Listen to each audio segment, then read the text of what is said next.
happy to say that I'm still excited to spin and I'm looking forward to it every single day because that was one of my biggest fears is that, this is taking up my entire day, right? I'm doing the entire Tour de Fleece 23 nights in a row. And once I get into it, I want to keep spinning. So I've been going a lot longer than just the 2 hours that I initially thought that I was going to do every single day, which means that it's cutting into my crochet time, my crafting time, my sewing time. That stuff is all kind of getting pushed to the side, which logically, I guess I should have known that was going to happen, but I thought I was going to have enough time for everything. So since we're wrapping up the first week of Tour de Fleece, I figured I'd have a little sit down chit chat with you with my coffee here, just kind of reflect on everything that I've learned, what I'm going to change for next week, and everything that I've spun up so far, which is way more than I thought I was actually going to have at this point in time. So let's start with the positives. Really, there are no negatives. I don't even know why I said it that way. Very much enjoy spinning. I know that I had in the past, but it would be something that I would do so sporadically that I never felt like I was getting into a rhythm of it. And because I'm doing the spin along at Muse 2320, which is every Sunday, 4 hours, I'm doing that entire session. I thought I would kind of like break it up. Maybe I would sit down and chit chat. We're all chit chatting, but I'm spinning the entire 4 hours, which is pretty wild to me. I'm finding my sessions being a lot longer than I ever expected. Audiobooks have been my absolute best friends for this entire process, and I'm flying through those as well. I think last week I ended up finishing 2 audiobooks. So my queue is looking really good. I'm cleaning that up before we get into the 100 Nights of Halloween, which is fantastic, especially with my e-spinner. I just put my headphones on and I'm in the zone. Also, because I started Fiber Fright Nights a little bit earlier, having a movie to spin along to was really, really fun. And in the following weeks, that's going to be something that I implement at least once a week. Fiber Fright Night on my spinning wheel, because this is something that I don't want to stop doing. Very meditative once I start getting into it. The sound of the e-spinner, the feel of the fiber, and the stuff that I've been working with has been super enjoyable to play around. Like nothing's fighting me. I have this little bit of fluff left from one of my braids. It wants to fall apart. It literally looks and feels like cotton candy. And that's been a great help too, because I think if I would have to really work with my fiber, bust out my blending board, or it was harsh on my fingers, because I am a sensory person when it comes to fiber, there are specific yarns even that I can't work with them for a long time if they scratch my fingers or like they just don't feel super great on my fingers or my crochet hook, or if they squeak on my crochet hook, that's a big no to me. This one and all of the fiber that I've been spinning up from Get Bent's farm has just been a dream to work with. So in total, I have one completed hank of yarn, and I didn't measure how many yards are in this. I thought about that after I took it off the Nitty Knotty, because sometimes I'll measure the yardage on my Nitty Knotty. So when I'm wrapping it all around, I'll count how many wraps there are, and then that way I can have a rough estimate of the yardage. I was just very excited to get into everything this first week and didn't really know how everything was going to flow, if I was even going to have a hank of yarn my very first week completed. But knowing that going into next week, just for fun, I'm going to measure and see roughly about what I have to work with and then kind of gauge. Because it's very similar to what I had for this one on the bobbins as what this completed one is. The color. Okay, can we talk about this for a second? I love spinning yarn for the fact that I can look at this braid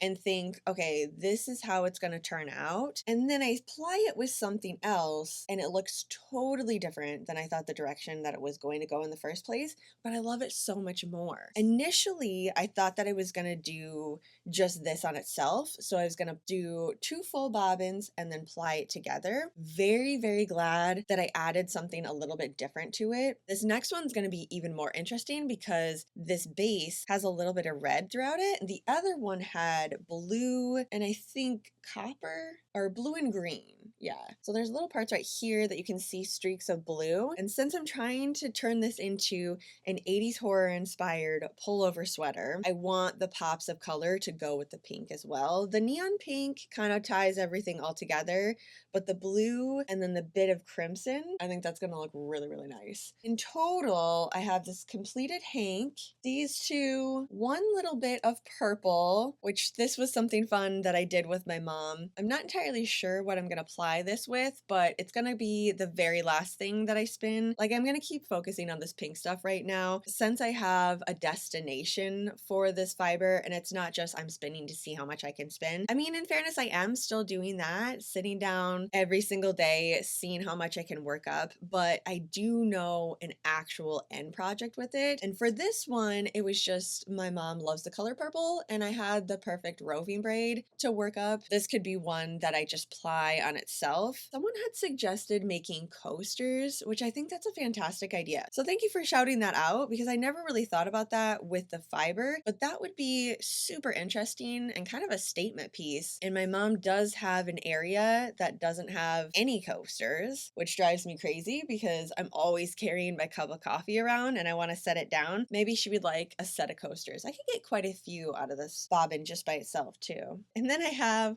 what is still on my wheel. This is a totally different weight than the hanky yarn that I have, and even this part right here too. So it'll be interesting when I apply this one up. I am gonna try to keep my next one, like the color that I'm plying it with, a little bit thicker so that way it can be as consistent as possible. This one I just got in the flow and I didn't want to stop. Like, I could see it was way too thin and I needed to back off a little bit, make it a little bit thicker. I was just enjoying it so much. And I think it just looks so nice and so consistent that I didn't want to ruin it. So who knows, maybe I'll use that for some of the ribbing, or if I have extra, I can leave that be, turn it into something different. Because it's going to be a cropped pullover sweater, I'm hoping between the 3 braids of roving plus whatever extra I'm using. So basically 6 braids of roving in total is what it's going to end up being, which seems like a lot now that I'm saying that out loud. And I'm not even finished with this first braid and I already have this, so basically 3. You know what? Yeah, I don't think I need to worry. 1 more hank of yarn, 4 in total. I've done that with sweaters before. I'm not gonna stress about it anyway. And then I did spin up some of this braid too, but I cannot find the bobbin for it. So I wonder if it's still in my car because I spun this up at Muse 2320 last Sunday. The crimson red in this is just the absolute best. The intensity of the black and the crimson together. I wanted to show you what it looked like on the bobbin again, but I can't find it. So I guess I'm gonna have to do a deep clean of my car. I say deep clean. I mean, if I don't see it in my car, I guess I don't know where else it is. Maybe I left it at Muse 2320. Anyway, I'm going there tomorrow so I can check the store as well. But this is another braid I don't know if and when I'm gonna get to. I mean, like, yes, I 100% am gonna finish this. Maybe I'll bring it to Muse 2320 for the spin along since I have 4 hours. But I really just want to focus on getting this pink stuff done because it would be so incredible to have enough yarn created at the end of Tour de Fleece that I can just roll right into making a project. Last year when I did this, I just sat down and spun a random amount of yarn with random colors, whatever I had in the yarn dungeon, and it was fun, but there was no destination for me. At the end of it, I just had a bunch of random bits of yarn created, so I didn't make a big giant piece from it. And this one, the more that I'm working with it, the more that I'm excited, I can visualize it, and I really want to bring this into the universe, make this an actual piece. You know what? So yeah, I'm gonna put the purple and the red fiber down there because that's my thing. When I come down to the yarn dungeon, I'll see my spinning wheel. I'm like, oh yeah, the pink, we're gonna do that today. And then I look at all my fibers sitting up here and I have all those other Halloween braids as well. Haven't even touched those. I get a little bit distracted. I'm like, okay, maybe I want to do something different today. Maybe I want to change it up. But the fact that I am not tired of this color, of this braid, I'm just gonna keep going. Until I get so tired of it that I don't want to look at it anymore. I don't think that's ever gonna happen, but you know, who knows? It could. Next week is a brand new week, new possibilities to happen every single day. If that happens, then I will switch over. Otherwise, full steam ahead with all this pink cotton candy roving. As far as soreness and my muscles, things that I just don't really use on the day to day, which seems odd to say, but it's such a distinct movement that, yeah, I mean, I don't spin every single day. So I was expecting to be a little bit sore, especially by today, a full week of spinning, but I'm not. I'm feeling very confident in doing the 20-minute increments, except for the one day, which was the spin along at Muse 20 through 20, the 4 hour session. I didn't take any breaks in between that, except for maybe stopping and chit chatting a little bit. But my usual get up every 20 minutes, walk around, stretch my arms out. Oh, except for Fiber Fright nights too. Okay, so 2 days out of the whole week. That's not terrible. The only thing that is a little bit, it's not sore, I can just feel it, is the top of my right arm. Like this muscle right here, I feel its existence. I don't feel like it needs to be overly stretched or anything. I can definitely tell that muscle is being flexed as I'm spinning the yarn. So I'm taking that as a win as well. I was a little bit nervous about that. Even with my set 2 hours every single day, I was worried about my back and my shoulders, my neck. So I've been almost hyper focusing on my posture. Every 20 minutes, I'll sit up and readjust. Okay, how is everything feeling? Am I kind of like hunching over my spinning wheel? If I am, okay, let's relax that a little bit and then kind of adjust my pillows. Or if I'm in my rocking chair, maybe sit back because I do find myself inching forward in my rocking chair as I'm spinning because I want to be really close to it. When I first started spinning, I would be really, really close because I didn't want to drop it. I didn't want it to break. You know, I'm just like focused on those type of things. And I mean, it's going to happen. It has definitely happened to me. It's broke. I've dropped it, thick and thin, things that I'm not really wanting to happen. But I don't know why. I just feel very relaxed about the process.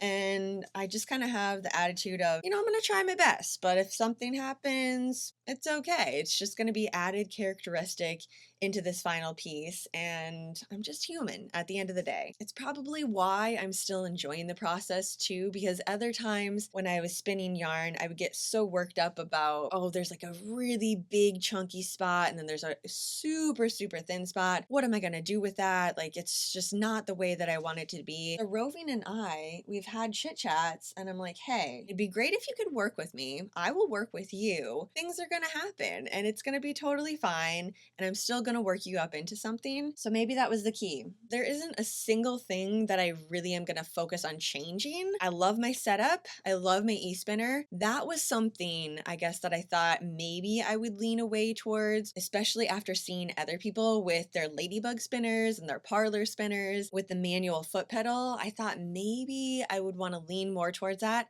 but I'm still really enjoying my e-spinner. I like the feel of it, the sound, the flow, the tension, how I can kind of make the yarn as consistent as possible. So it just doesn't feel like the right moment for me to switch over to a completely different wheel and then start from ground zero. I have to relearn everything over there. I'm not saying in the future that there's not going to be a parlor wheel in the yarn dungeon because I think they're so stunning. But I think for the entirety of Tour de Fleece, 23 nights, I'm committed to my e-spinner. So thanks for spending an entire week with me here in the yarn dungeon with all my spooky spinning. I seriously appreciate it. It's definitely been a helpful process coming here every single night, chit-chatting with you, not just about my e-spinner, but you know, all the other things that we have going on, the movies, the books. So I hope you're excited for another week because we're gonna roll right into it. For tonight though, that is it. So again, thanks for hanging out with me here in the yarn dungeon, and I hope you have a super spooky rest of your night.